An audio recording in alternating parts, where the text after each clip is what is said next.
Hi students, I am Dilip Bhatnagar. Today we shall have a class on Introduction to Integration. In this class, we shall understand what is integration and why is it important.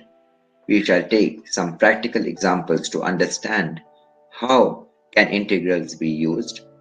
Then we will list out some basic but important formulas that are used in integration. Finally, we will see how to solve certain basic sums of integration.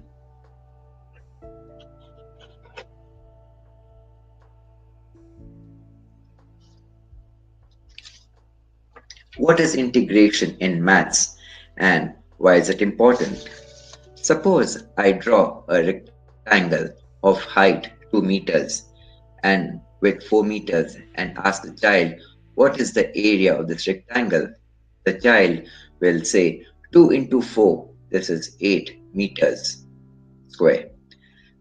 Now, suppose I give the child a figure like this and ask the child to tell me the area under this figure. The child will have an option. He can draw rectangles under this figure, find the area of each of the rectangles and add them. This will give me an area which is quite close to the actual area under this figure, but it will not be very accurate. Now, to get a more accurate area, the child will have an option. He can draw rectangles which are much more thinner under this curve, find the area of these rectangles and add them, and he'll get a figure which is quite close to the actual area under this curve. Therefore, if he draws infinitely thin rectangles, he arrives very close to the exact value. But this would mean a lot of adding up. Therefore, we use a shortcut by means of integrals.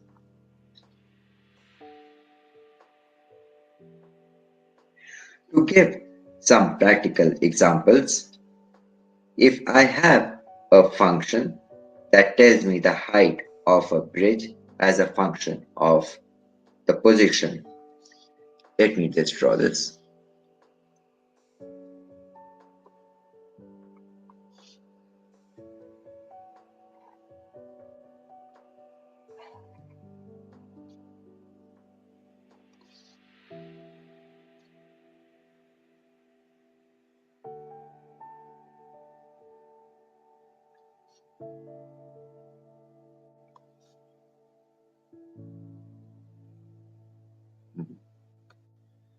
So this is it.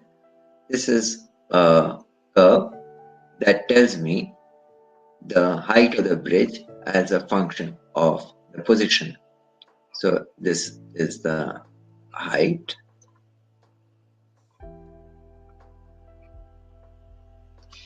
and the x-axis gives me the position x, and this curve is some y is equal to some function of x. Then the integral of f of x dx gives me the area under the bridge as a function of x, the position. If I have a function that tells me the speed of a train as a function of time, now let me just draw it.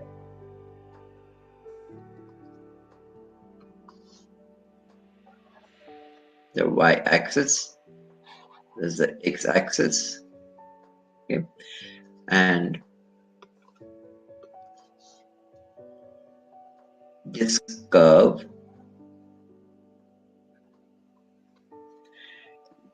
this curve is a curve that gives me the speed as a function of time. So the y-axis gives the speed, the x-axis gives me the time,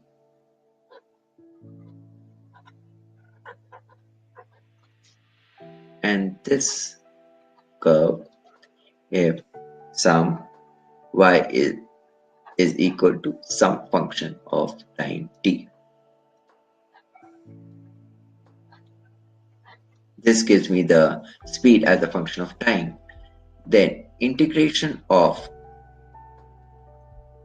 f of t dt gives me the distance traveled by the train as a function of time. This can be extended to 3 dimensions also. Integration around a curve gives the volume of a 3-dimensional shape. There are a number of formulas that are used in integration. We must be well aware of these formulas. Knowing these formulas well helps to save a lot of time, effort, and have an edge over the others. It would be a good idea to repeat these formulas every day so that we are very familiar with them. Okay, the first formula, the most basic one, is integration of x to power of n dx is equal to x to power of n plus 1 by n plus 1 plus c. The next one is integration of 1 by x dx is equal to log of x to the base e plus c. Then integration of e to power of x dx is equal to e to power of x plus c. Next is integration of a to power of x dx is equal to a to power of x by log of a to the base e plus c. Integration of sine x dx is equal to minus cos x plus c. Integration of cos x dx is equal to sine x plus c.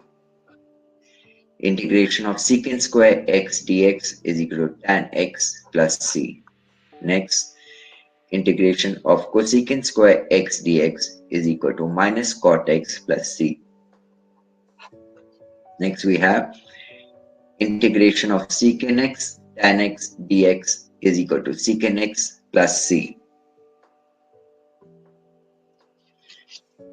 The next is integration of cosecant x cot x dx is equal to minus cosecant x plus c. Next is integration of cot x dx is equal to log of sin x plus c. Integration of tan x dx is equal to minus log of cos x plus c. Next, integration of secant x dx is equal to log of secant x plus tan x plus c. Integration of cosecant x dx is equal to log of cosecant x minus cot x plus c. Integration of 1 by root of a square minus x square dx is equal to sine inverse x by a plus c. Next we have integration of minus 1 by root of a square minus x square dx is equal to cos inverse x by a plus c. Next we have integration of 1 by a square plus x square dx is equal to 1 by a tan inverse x by a plus c.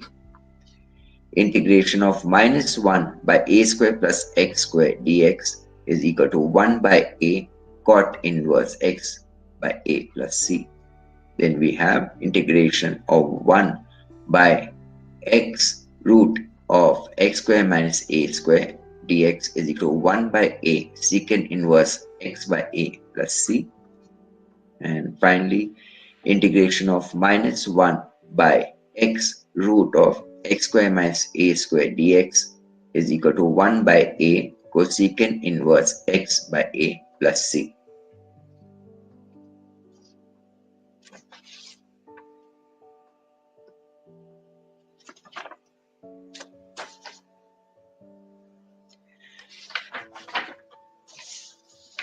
Okay.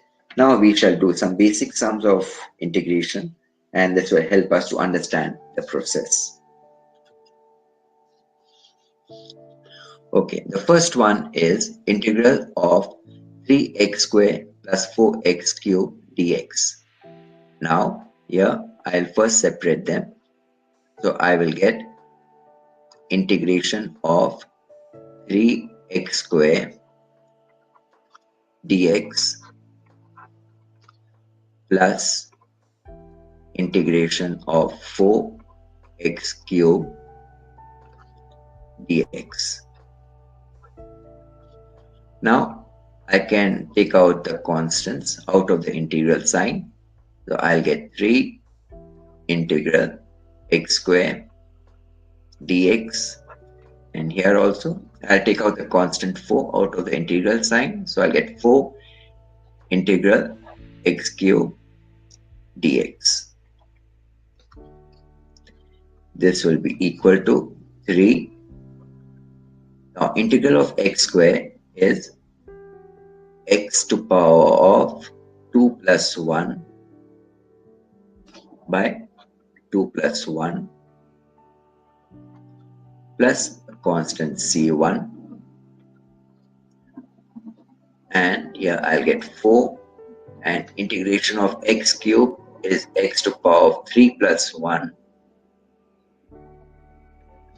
divided by 3 plus 1 plus a constant c2. So this finally gives me 3x cube by 3 plus c1 plus 4x to power of 4 by 4 plus a constant c2.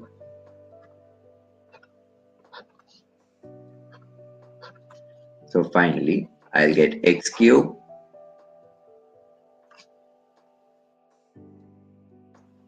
x to power of 4, and c1 plus c2 gives me another constant c.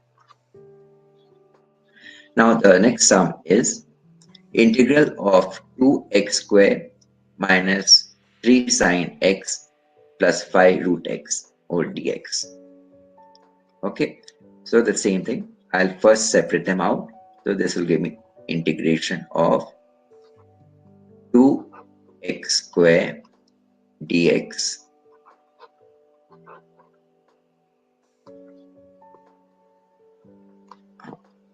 minus integration of 3 sine x dx plus integration of 5 root x dx. This will give me, now I can take out the constants out of the integral. So I'll get 2 integration of x square dx minus 3 integration of sine x dx plus 5 integration of x to the power of half dx. Okay, now I'll continue. Now this gives me 2. Now integration of x square is x to the power of 2 plus 1 divided by 2 plus 1 plus a constant c1 minus 3 integration of sine x is minus cos x. So minus cos x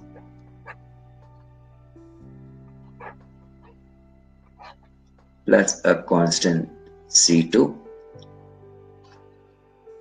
plus 5. The integration of x to the power of half is x to the power of half plus 1 divided by half plus 1 plus constant C3. This gives me 2x square, x cube by 3 plus constant C1, next plus 3 cos x plus constant C2 plus 5 x to the power of 3 by 2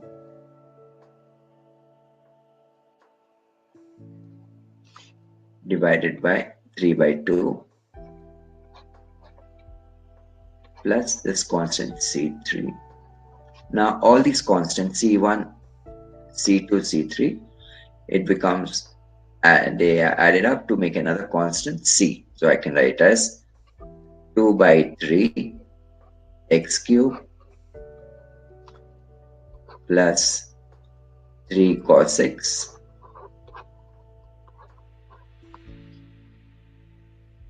plus, this will become 10 by 3 x to the power of 3 by 2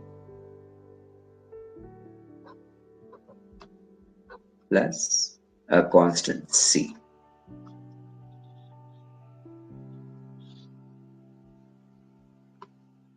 Now the next sum that we shall solve is integral of secant x into secant x plus tan x dx. Okay, so first we'll open up the brackets. So we'll have integral of secant square x plus secant x tan x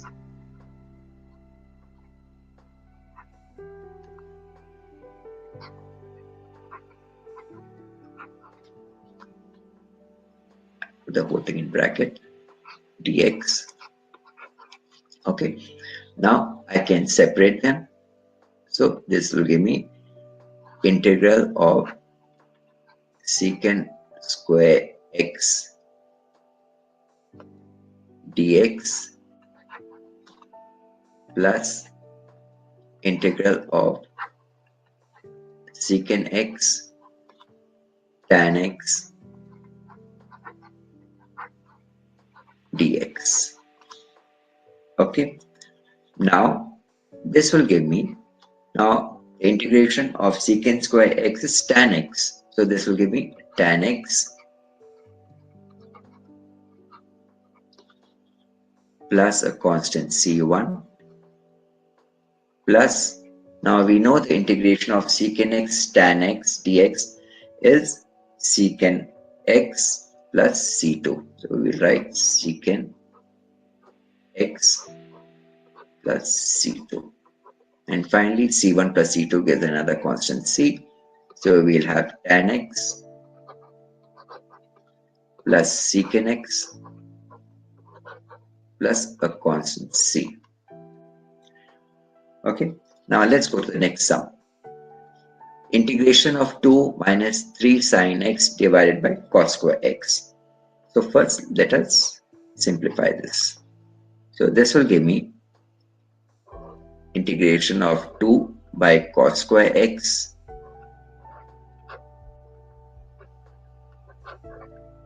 dx minus integration of 3 sin x by cos square x dx. So here I have separated the integrals. Now I'll the constants, I'll take it out of the integral. So I'll get 2 by 2 integral of 1 by cos square x dx minus, here I'll take out 3 out of the integral. I'll get sin x by cos square x dx. Okay, now I know that 1 by cos square x is secant square x. So I'll write this as integral of secant square x dx. Okay, and sine by cos square x, I can write it as, first sine by cos is tan, so I'll write tan x, and I have an 1 by cos x also remaining, so 1 by cos x is secant x, so I'll write secant x dx. Now I know that the integral of secant square x is tan x, so I'll write 2 tan x plus a constant c1, and here 3, and I know the integration of tan x secant x is secant x, so I'll write secant x plus a constant c2. Now the constant c1, c2 gives me another constant c, so I'll write 2 tan x minus 3 secant x plus the constant c.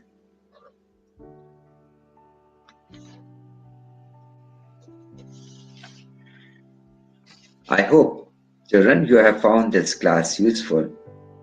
In the following classes, we shall understand the various techniques of integration. Please like, share and subscribe to the channel to view more informative videos.